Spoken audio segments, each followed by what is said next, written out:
Assalamualaikum warahmatullahi wabarakatuh. Hari ini saya lagi barengi Pak Tukang lagi buat ini.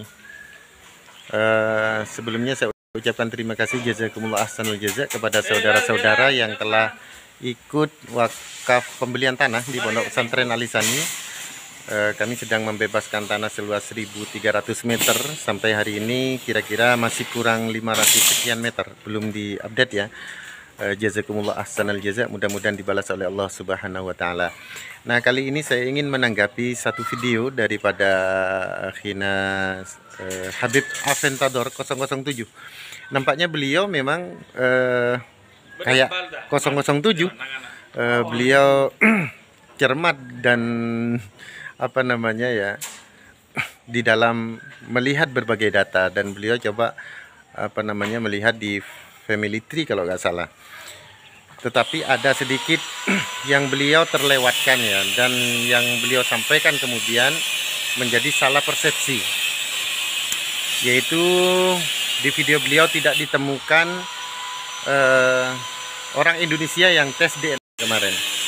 Jadi perlu saya sampaikan begini, karena memang dari kami sebetulnya tes DNA itu jauh sebelum rame-rame ini gitu ya, dan itu adalah keperluan kami pribadi, dan hanya saja ketika rame-rame ini kemudian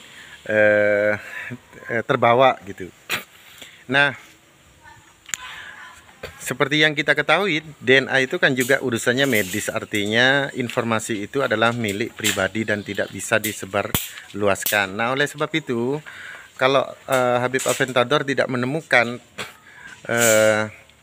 data orang Indonesia yang tes DNA, ya memang karena di tes DNA itu kan bermacam-macam ya, ada macam-macam, ada yang dan harganya bermacam-macam, bervariasi, ada yang 2 juta, ada yang 1.800.000, ada yang 6 juta, 7 juta, bahkan sampai 10 juta. Nah, kalau untuk tes lengkap DNA ya. Nah, ketika tes DNA, terutama yang coba, karena kami kan menggunakan tes DNA lengkap yang mahal ya. Nah, di situ ada pilihan apakah datanya itu berkenan di publik atau tidak. Nah, oleh sebab itu, walaupun Habib Aventador mau cari gimana pun ya tidak mungkin menemukan, karena di kami semua meminta kepada semua yang tes DNA itu untuk tidak mempublikkan datanya, karena ini akan menjadi rujukan kami untuk menjadi kajian. Jadi kalau nanti dipublikkan malah tambah rame ya. Jadi di menu ketika tes DNA itu nanti akan ada pilihan apakah Anda bersedia datanya dipublikkan atau tidak. Nah, biasanya yang dipublikkan itu bukan yang tes yang bayar ya, yang bayar. Jadi mereka adalah ikut tes proyek yang dibiayai oleh lembaga tertentu. Nah, oleh sebab karena mereka menjadi sampel dan bukan mereka yang bayar, maka mereka biasanya menandatangani persetujuan datanya dipublik.